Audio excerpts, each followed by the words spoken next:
audio check, you resonated with my Egyptian sisters back here in the background. And so when you said then that you were from Egypt, I'm like, yes.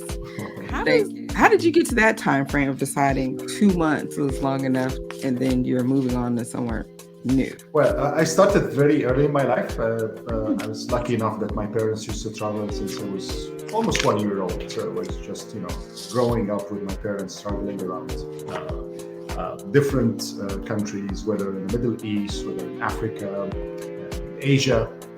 So I was lucky enough to see a bigger world when I was 4, 5, 6, 8, 10 years old. I work on that when I moved in my careers because I work as a diplomat also. Big part of my life. I work in the UN in New York. I also work in China and in Malawi in Africa.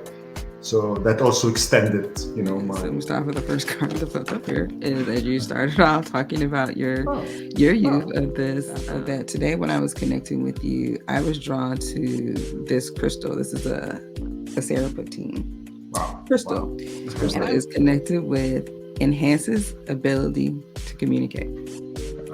So the fact that you said that used to be a challenge for you when you were younger and a kid is kind of interesting. After diplomacy, I moved to investment banking and I work in business development. That was one of my strengths in that new career. So my boss used to tell me, hey, focus on this. You are very good at communication. Just keep doing this. He didn't know that communication was one of my weaknesses 10 years earlier, for example. But I was at least proud of that. But he couldn't see that. Well, you should be, because the next card that comes up here is the theme of ease. And what does it say? It says, I have to make this work. Like, if I am going to go into this career, I got to figure out a way to do this. Disney died during construction of Walt Disney World, Florida, but continued his world occupation posthumously with resorts in Paris, Tokyo, Hong Kong, and Shanghai. It's interesting is that it could also be kind of a heartbroken story in the sense that he didn't even get to see his final resort before he had, passed away. So with that, the question is coming through, Mustafa, before you transition in your life, what would you love to see happen? This is a great question because I think a couple of weeks back I was thinking myself this question, exactly the same question. A few big dreams. And I think all of them are important, but that one specifically related to helping orphans to dream big about their lives and then helping them again to achieve and realize those big dreams.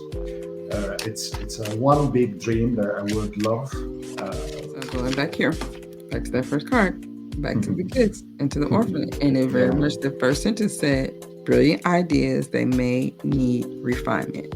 So your connection with Egypt, and you got the Sphinx. Wow. The silent wisdom.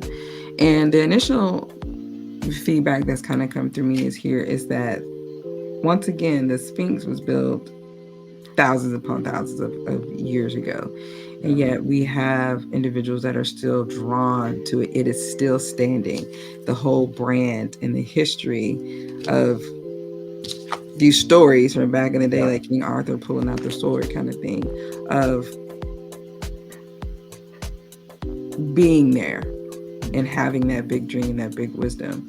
And so it's encouraging you to connect with that and continue to think about that vision and that mark of, yes, I can leave something that's a legacy, that's a bright light to helping the orphans and the individuals.